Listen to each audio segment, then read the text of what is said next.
जैन समाज अशोकनगर जैनियो ओवर की ओर से नमोस्तु।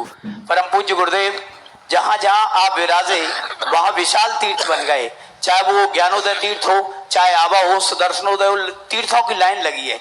लेकिन दर्शनोदय तीर्थ ऐसा क्षेत्र है थुवंजी जहाँ सिर्फ आपके 7 दिन मिले, वो भी बरसात के 7 दिन। पूज्य गुरुदेव, वहाँ हम सहस्त्रकूट का आपके आशीर्वाद से निर्माण और वहाँ का शिलान्यास करना चाह रहे हैं।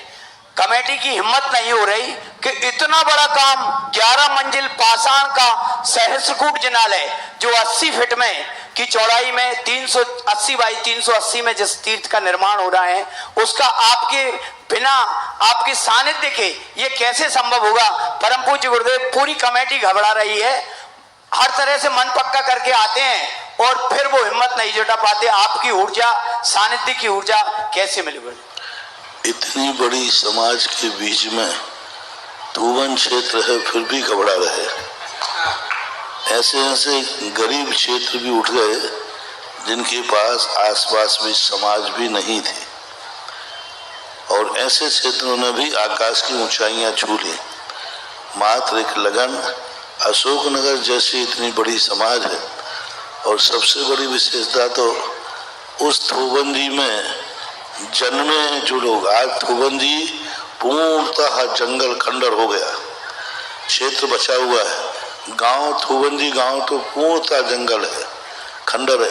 लेकिन आज पहली बार पता चला कि थुवंजी गांव में रहने वाले, पढ़ने वाले, उस माटी में खेलने वाले भी अभी जिंदा है।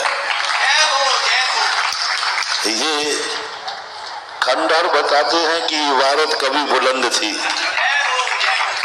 आज इनको देखकर, इनकी हैसियत को देखकर, वो थुवंजी गांव में जन्मे, उसी गांव में, और उस गांव में जो पास में नसिया, एक नसिया टाइप की मानी जाती थी, 2 किलोमीटर दूर तो है ही, वहां से 2.5 किलोमीटर इतने पास।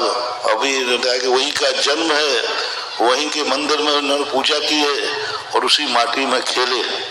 उस माटी से खेले हुए लाल आज इतने भारत में ऊंचाइयों पर पहुंच गए।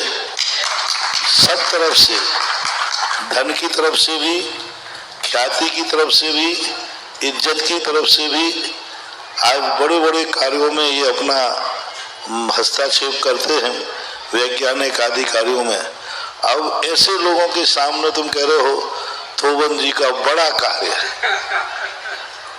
छोटे लोग बोले कि बड़ा कार्य तो अच्छा लगता है, इतने बड़े बड़े लोग तुम्हारे साथ खड़े हो और फिर भी तुम कह रहे हो कि ये काम बहुत बड़ा है। तो अभी तो कीर्ति स्तंभ तो एक झांकी है, अभी तो पता नहीं हुआ क्या क्या बाकी है। सुदर्शन जी का तो एक सैंपल है कीर्ति गाथा, और ये कीर्ति स्तंभ एक बहुत महत्वपूर्ण अपने आप में उस क्षेत्र के लिए, जहाँ पर स्थान, जैसे जैसे कीर्ति स्तंभ बढ़ता जाएगा, क्षेत्र का विकास दिन दूना रात चौगुना होता जाएगा। क्योंकि जिस स्थान पर कीर्ति स्तंभ खड़ा कर रहे हो, वही कीर्ति स्तंभ इस क्षेत्र की कीर्ति बढ़ाएगा, बनाने वाले की और तीर्थ क्षेत्र की।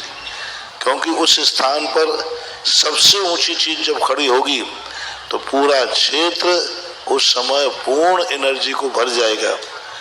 जो उस समय उन्होंने कहा कि उस समय ये तीर्थ क्षेत्र सब उजड़ा हुआ पड़ा था, बाउंड्री भी नहीं थी। बरेदी लोग, बकरी चराने वाले लोग उन मंदिरों में बैठते थे, मूर्तियों को खंडित आदि कर देते थे। वो इन्होंने देखा था। आज तो वो सब कुछ बहुत अच्छा हुआ, और अब तो अंतरराष्ट्रीय क्षेत्र बन गया। और अंतरराष्ट्रीय क्षेत्र बन गया तो सब बड़े बड़े लोग जुड़ रहे हैं। जोड़ो, आगे बढ़ो, सब काम में सफलता अपने आप मिलती